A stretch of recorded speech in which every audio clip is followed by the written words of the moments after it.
There we go. Why am I nervous? Action.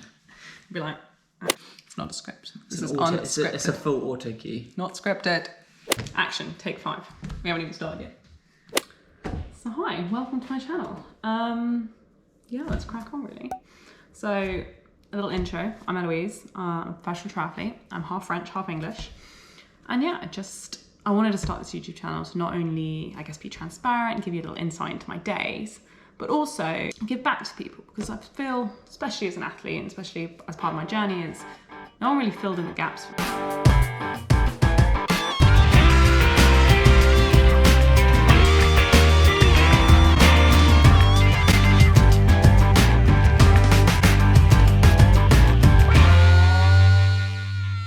So I thought to start, we may as well get a physical and mental download, see where I'm at, and also why I've gone all in this time, why I decided to do it 100%, quit my job and just see what happens. So I thought I'd start with the mental side. Well, it sort of links into why I left my job. I used to work at Zwift, social media team, loved it, but I left them in January. But to arrive at the decision, it was pretty tough. It took a year to 6 months to realize I had to do something for myself again. I had to be brave enough to jump and not be scared of what could happen if it all went wrong.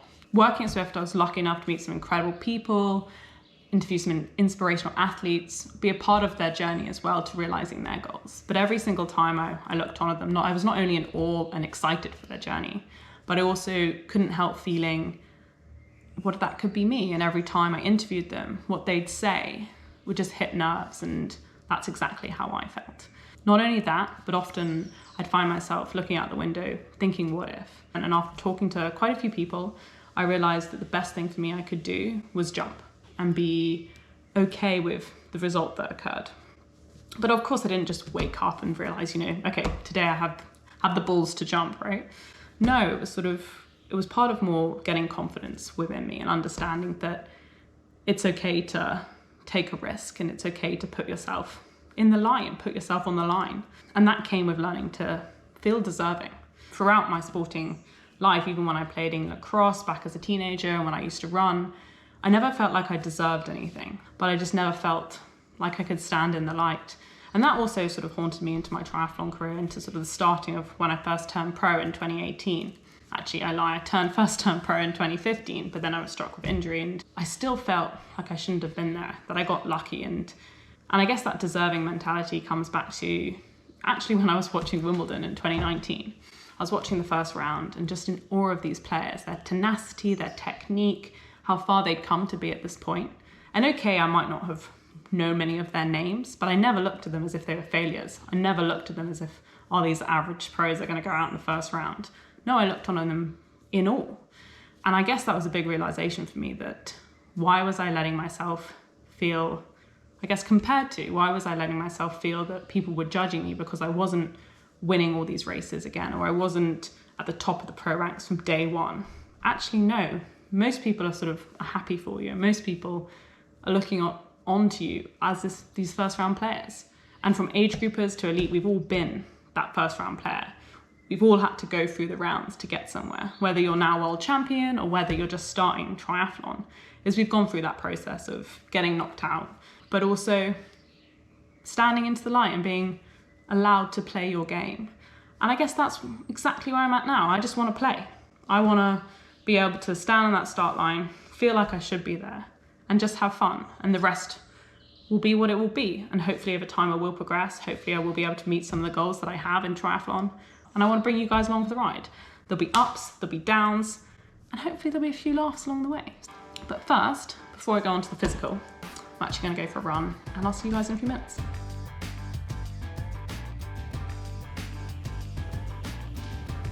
Good. Coffee number 3 today. I will admit it's a really easy day. I've only got 30 minutes easier on today. So 3 caffeine, 3 coffees, 1 per 10 minute, about the right average.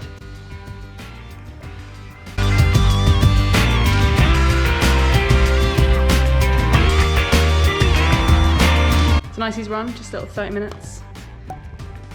Easy pace, chilled out. Yeah, I felt okay. I felt a bit tight in my back, so I'm gonna do actually a little yoga routine, which we always do in the evening. I'll put the link in the caption below so you can use it. Yoga by Cassandra, morning mobility. Even though I do it most of the time in the evening, but it's good. But I recommend. And yeah, that's sort of it for the day now. Probably gonna have a donut and then chill out. Rest day / recovery day / run day. Done.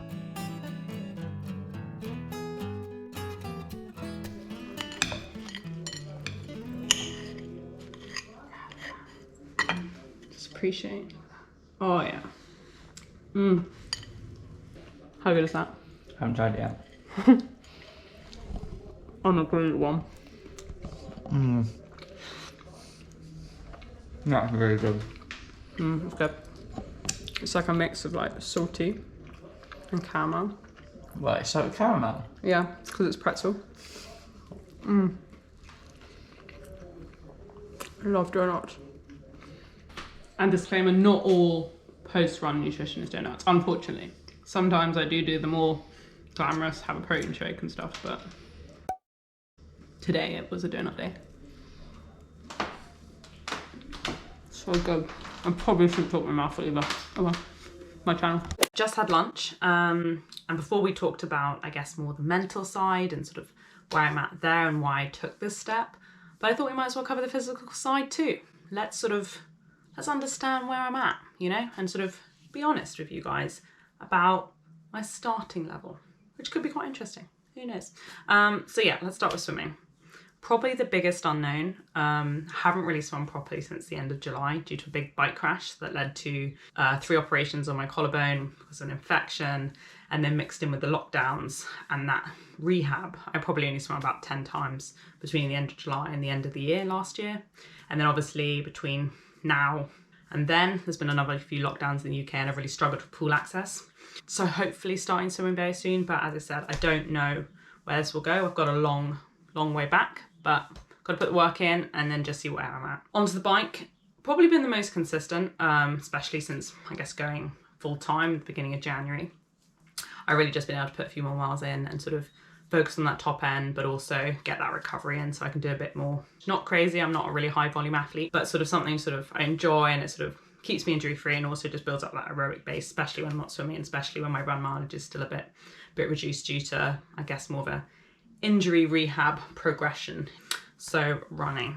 So I had this big injury end of 2018 and was about 2 years of a lot of rehab and a lot of unknowns, and I was always in every run before I was nervous or sort of thought which run will it hurt again. So I would do like 4 weeks on, pain for a few weeks, 2 weeks on, pain for a week, 6 weeks on, pain for a few weeks. And it wasn't actually until the end of summer in 2020 that I started getting a bit more consistently in there. And probably 18 months of full physio really helped that. But no, I think now since December, it was the last time, touch wood, it hurt. And so I've really been able to sort of slowly progress, but really trying to sort of build on that, and each week put a bit more intensity in, put a bit more strength back in, and hopefully we can progress it. What that mileage will be in the end, I don't know, but as long as I can sort of get some quality sessions in. So outside of the training, I guess the biggest change that's happened since turning full time is letting myself stop before I'd be rushing from the pool to get to work, to get to a meeting, to get to training, to get to another meeting, to do some project, to go home, to go to bed and do it all again.